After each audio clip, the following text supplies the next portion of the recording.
A former Korean War POW is brainwashed by communists into becoming a political assassin, but another former prisoner may know how to save him in 1962's The Manchurian Candidate.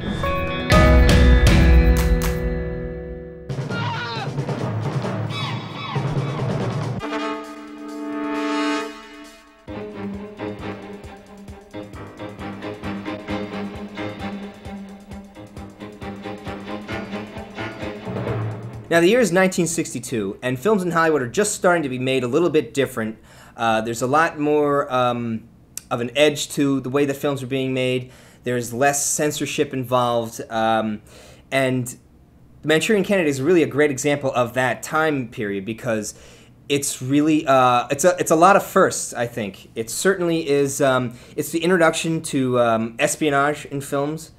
It's really one of the great political dramas and one of the first, I think, realistic ones. I may be wrong about this, but I think it's one of the first American movies to feature a kung fu fight scene. So that's something different, I suppose. But principally, it's a very different movie. It's about political assassinations and communism, which was a very touchy subject back then, especially back then, with everything going on, like Kennedy's assassination, which happened a little bit after the movie was released, but still it kind of made it tough for that movie to sell, given the circumstances.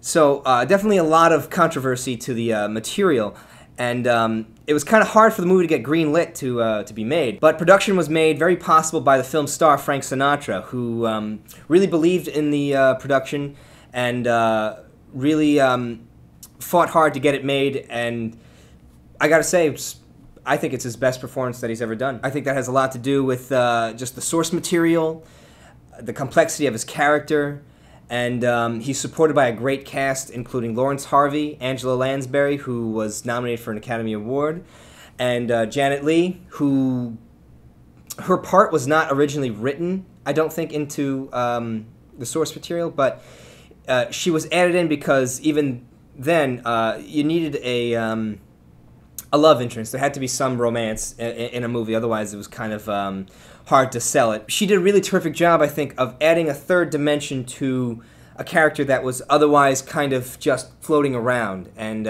for example, there's a great scene. It's the first time you meet Janet Leigh. I won't give away too much, but she has a great exchange with Sinatra's character, and it's so peculiar because you don't really know what the heck they're talking about a lot of times, but there's a peculiarity to the conversation that they're having, and I think it's really brilliantly performed. Lawrence Harvey gives a bold, eerie, and just dark performance as this POW who is brainwashed by communists, and the way that he embodies the hypnosis and the troubled past.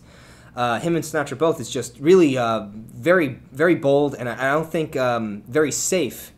So I have a lot to commend them both in terms of an actor making choices.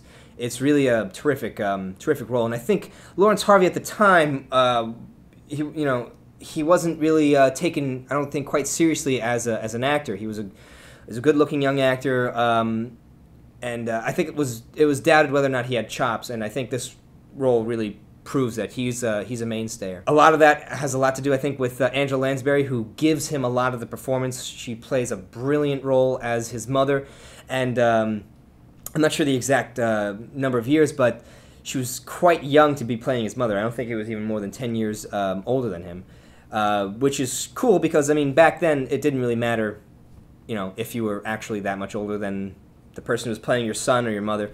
It just it was a matter of, can you make it believable? And she makes it very believable. And there's even little hints of incest in the movie that just makes it, again, just very eerie and really ties together this whole form of hypnosis, which is a very strong theme in the movie. And it just puts you in this in the same place as the main characters, which is very unsettling, I think. And speaking of hypnosis, the garden party sequence, which I won't go too much into detail about what that's with, but the amount of hard work and time that goes into that sequence to have it made is just really incredible. You know what I'm talking about when you see it, but it's just a truly unsettling, very nerving sequence, and I think the hard work really paid off for that. So in summation, it's a really solid story, great source material, great actors who really make it understandable, I think, to the viewer, because the source material can be a bit confusing, and the direction and the actors and all the storytellers in front of the camera and behind the camera just do a great job of making it very clear to you, so you can just sit and watch and invest into this story, which is very, very, very interesting.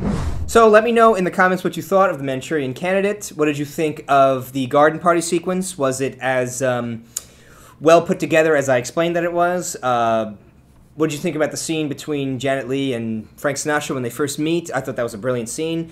There was a remake of the movie in 2004, but who really cares about that? And whose performance did you like the most? I think they're all brilliant, and that's pretty much it.